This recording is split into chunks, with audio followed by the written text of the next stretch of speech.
আসসালামু আলাইকুম ওয়া রাহমাতুল্লাহ। কি খবর ভাই ব্রাদাররা, কেমন আছেন আপনারা সবাই? আশা করছি যে যেখানে আছেন নিরাপদে আর সুস্থ আছেন। 10 থেকে 12,000 টাকা প্রাইস সেগমেন্টে মার্কেটের যে কি অবস্থা ভাই গো ভাই, আমি নিজেও মাঝে মাঝে কনফিউজ হয়ে যাচ্ছি রিসেন্টলি। কারণ মনে হচ্ছে যে এই প্রাইস সেগমেন্টে একটা যুদ্ধ শুরু হয়ে গিয়েছে। মানে কে কার চাইতে বেশি অফার দিয়ে, বেশি ফিচার দিয়ে আরো কম দামে মার্কেটে ফোন আনতে পারে। এই দেখেন চলে এসেছে টেকনো স্পার্ক 7 নামে একটা ফোন, এবং এই ফোনটার যে দাম, camera performance, look and feel এবং স্পেসিফিকেশন, এটা সত্যি অবিশ্বাস্য। এবং আমাদের কাছে প্রথমত সেটাই মনে হয়েছে। আরও বাদবাকি অনেক কিছু নিয়ে আজকে টুকটাক কথা বলার জন্য আপনাদের সামনে চলে এসেছি। আজকে ক্যামেরার পেছনে সাব্বির নাই, সাব্বির অনেক অসুস্থ, ওর জন্য আপনারা সবাই দোয়া করবেন। তো যাই হোক, ক্যামেরার সামনে ওয়াহিদ আছি, আর পুরো ভিডিওতে আমরা টেকনো স্পার্ক 7 নিয়ে কথা বলবো, আর আপনারা দেখছেন টেক টু দ্য পয়েন্ট।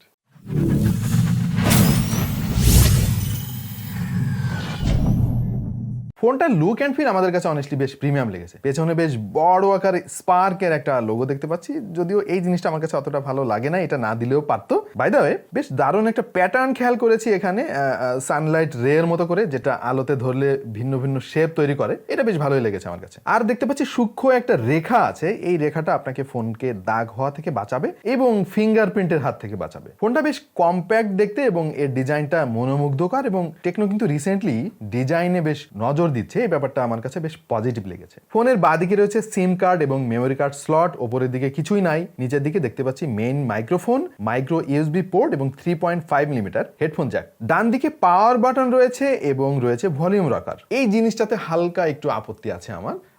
একই জায়গায় পাওয়ার বাটন এবং ভলিউম রকার হলে যেটা হয় যে অনেক সময় কনফিউজড হয়ে যেতে হয় যে কোনটা পাওয়ার বাটন, কোনটা ভলিউম রকার। অনেক সময় ভলিউম বাড়াতে গিয়ে ফোনটা আমি অফ করে ফেলছি ভুল করে।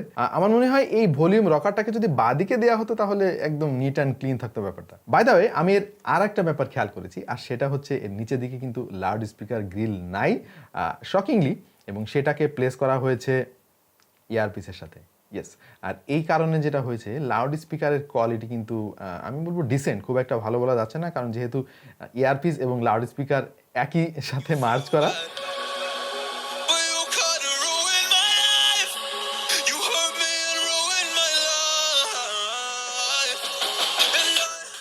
এটা আমার মনে হয় তারা চাইলে নিচের দিকে ইমপ্লিমেন্ট করতে পারতো অন্যান্য ফোনের মতো, এটাই বেস্ট হতো আর কি। যাই হোক, চলুন দেখে আসি এই ফোনটার স্পেসিফিকেশন কি বলে। ফোনটাতে অ্যান্ড্রয়েড 11 ভার্সন ব্যবহার করা হয়েছে, আর সেই সাথে রয়েছে HiOS 7.5। তবে এই ফোনটার মেইন বৈশিষ্ট্য কিন্তু অন্য এক জায়গায়, আর সেটা হচ্ছে এর প্রসেসর। ইয়েস, এতে Helio G70-র মতো প্রসেসর ব্যবহার করা হয়েছে, এবং যেটা কিন্তু বেশ পপুলার।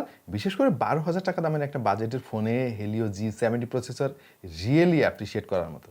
পাশাপাশি এতে সিপিইউ রয়েছে 2 গিগাহার্টসের অক্টাকোর সিপিইউ, আর জিপিইউ রয়েছে G52MC2 820 মেগাহার্টস। সো এটার পারফরমেন্স কিন্তু আমরা প্রাইস অনুযায়ী খুবই পজিটিভ পেয়েছি। ডে টু ডে ইউসেজে টুকটাক যেসব কাজ আমরা প্রতিনিয়ত করি, ফোনে কথা বলা, সোশ্যাল মিডিয়া ব্রাউজ করা, ইউটিউবিং, ফেসবুকিং ইত্যাদি ইত্যাদি, এগুলোতে খুব একটা ইস্যু আপনি পাবেন না।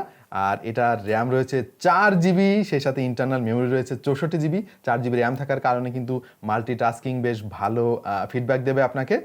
বাট মাঝে মাঝে একটু অ্যাপ ওপেনিং টাইম একটু বেশি লেগেছে আমার কাছে। এইখানে আমার মনে হয় যে সফটওয়্যার অপটিমাইজেশনের একটু ঘাটতি রয়েছে।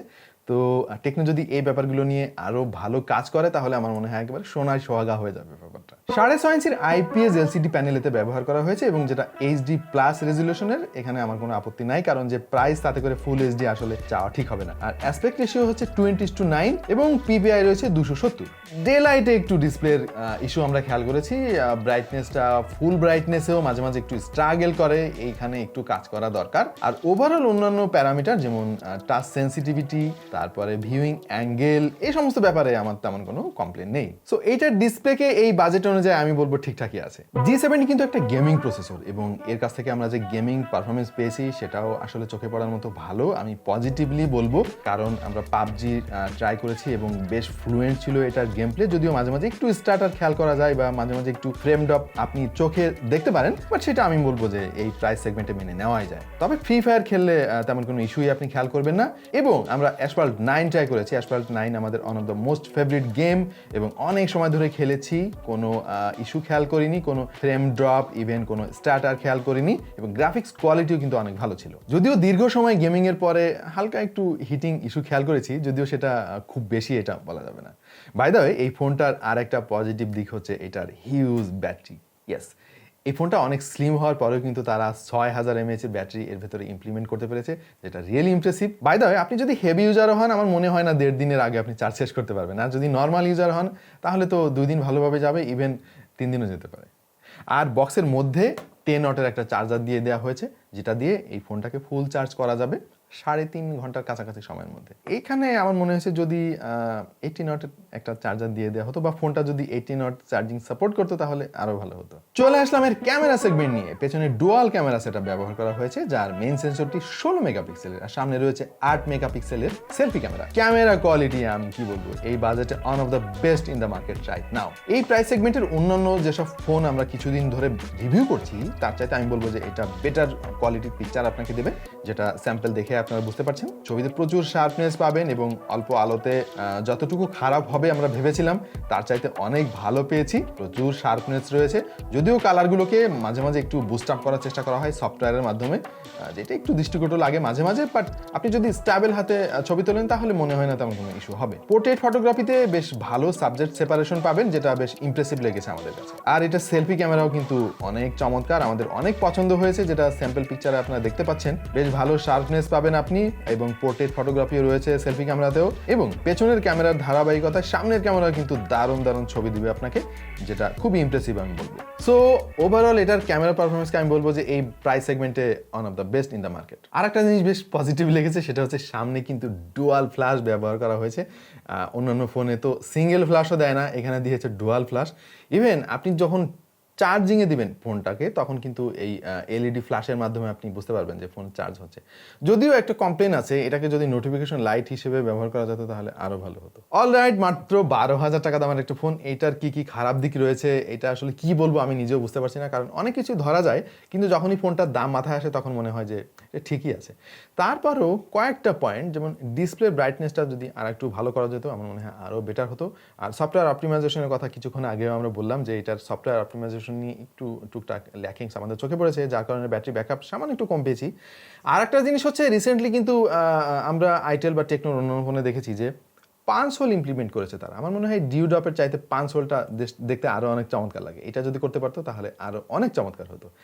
প্লাস এটা লাউড স্পিকার কোয়ালিটি নিয়ে আমি পার্সোনালি খুব একটা খুশি না। আমার কাছে মনে হয়েছে যে এই একই সঙ্গে মার্জিং করাটা ঠিক হয় নাই, এটা যদি নিচের দিকে দেওয়া হতো তাহলে আরও বেটার হতো। সো ওভারঅল এই ফোনটা এই বাজেটে আমি one of the best phone বলবো এই জন্যই, কারণ এতে আপনি চমৎকার ক্যামেরা পেয়ে যাচ্ছেন, হিউজ ব্যাটারি ব্যাকআপ পেয়ে যাচ্ছেন এবং মানে আলটিমেটলি একটা প্রিমিয়াম লুকিং স্মার্টফোন পাচ্ছেন। এটার ওয়েট ডিস্ট্রিবিউশন ভালো, চমৎকারভাবে আপনি গ্রিপ করতে পারবেন। ওভারঅল সব কিছু মিলে এই ফোনটাকে আমি বলবো যে এই বাজেট সেগমেন্টে one of the best in the market right now. ফোনটা আমার দুইটা কালারে বাংলাদেশের মার্কেটে পাওয়া যাবে, একটা হচ্ছে ম্যাগনেট ব্ল্যাক যেটা আমাদের এই রিভিউ ইউনিটটা, আর একটা স্প্রুস গ্রিন নামে আরেকটা কালার অ্যাভেলেবেল আছে, সেটাও সুন্দর। আর অফিসিয়াল ওয়ারেন্টি সহ এই ফোনটা বাংলাদেশের মার্কেটে 464 ভার্সন পাওয়া যাবে 11,990 টাকা, মানে 12,000 টাকা দিলে 10 টাকা আপনাকে ফেরত দিতেও পারে, নাও দিতে পারে। সো প্রিয় দর্শক, আপনাদের কাছে কেমন লাগলো স্পার্ক 7 জানিয়ে দিন কমেন্ট সেকশনে। আর আমাদের ভিডিও কেমন লাগছে সেটা জানাতেও ভুলবেন না। যারা এখন আমাদের চ্যানেলে সাবস্ক্রাইব করেননি এখনই সাবস্ক্রাইব করে নোটিফিকেশনটা অন করে দিন। যারা টেক আড্ডা ভালোবাসেন তারা জয়েন করে ফেলতে পারেন আমাদের ফেসবুক গ্রুপে, ডিসক্রিপশনে লিঙ্ক দিয়ে দিচ্ছি। দেখা হয়ে যেতে পারে অন্য কোনো ভিডিওতে ভিন্ন কোনো বিষয় নিয়ে। সেই পর্যন্ত ভালো থাকুন, সুস্থ থাকুন আর দেখতে থাকুন টেক টু দ্য পয়েন্ট।